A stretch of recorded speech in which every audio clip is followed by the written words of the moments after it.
అనగనగా ఒక రాష్ట్రం. ఆ రాష్ట్రంలో ఒక రాజన్న. ఆ రాజన్నకు ఒక బిడ్డ. ఆ బిడ్డ మైండు మస్తు షార్పు. దోస్తానా అంటే దిల్లిస్తాడు. మరి అంతటి దిల్దార్ మనిషి ఒకరి దిల్లు ఖుష్ అయ్యేటట్టు చేస్తుండు. మరి ఆ దిల్లెవరిది, అది ఏం పని సుడురి. విజయసాయిరెడ్డి తెలుసా అనోళ్ళ మీకు? అయ్యో మీరు గాయనని యాది పెట్టుకోకుండా ఎట్లా? జగన్ సార్కు లెక్కలు నేర్పింది ఈయననే, మన రాజన్న కాందాన్. ఎవరిని ముంచకుండా కష్టపడి చెమటోడ్చి సంపాదించిన పైసల లెక్క చూసింది కూడా ఈయననే. ఈ లెక్కల సారు ఇప్పుడు రాజ్యసభకు పోతుండట.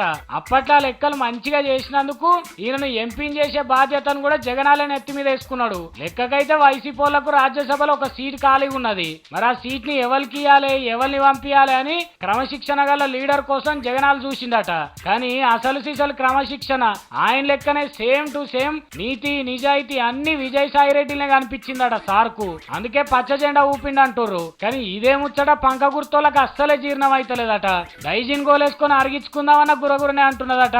రాజన్న బిడ్డ పదవులన్నీ అయినోళ్ళకే ఇస్తున్నాడు, పార్టీ కోసం పనిచేసే వాళ్ళకి ఇస్తలేడని. అయినా జగన్ సార్ గురించి ఏమనుకుంటుర్రు? ఆపదలు ఆదుకున్న వాళ్ళని సార్ ఇడిచిపెట్టాడు, సోపత్ చేసిన వాళ్ళని అంత జల్దిన మరవడు. అప్పట్లో జగన్ జైలు పోయినప్పుడు విజయసాయిరెడ్డి కూడా సారంట పోయిండు. జైల్లో ఆయనతో షటిల్ కూడా ఆడి మిగిలిన లెక్కలు కూడా మంచిగా నేర్పించిండు. జైల్లో సోపతున్నోళ్ళకి ఎంపీ పదవి కూడా ఇవ్వకుంటే ఎట్లా? ఇక ఇంతకు ముందు మోపిదేవి సార్కు ధర్మాన సార్లకు కూడా ఎమ్మెల్యే టికెట్ ఇచ్చిండు కదా, ఇది కూడా గట్లనే. కానీ జగనాలతో జైలు పోయిన వాళ్ళ నిమ్మగడ్డ మహానుభావునికి ఒక్కనికే అన్నాలని జరిగిందేమో అని ఒక్కొక్క పార అనిపిస్తుంటది. అయినా ఇప్పుడు కాకుండా రేపన్నా నిమ్మగడ్డను కూడా ఒడ్డుకు తీసుకొస్తాడు జగనాలు. ఆయనను కూడా ఎమ్మెల్సీనో ఇంకేదన్నా చేసినా చేస్తాడు అంటారు ప్రాణగుర్తు ఫ్యాన్స్.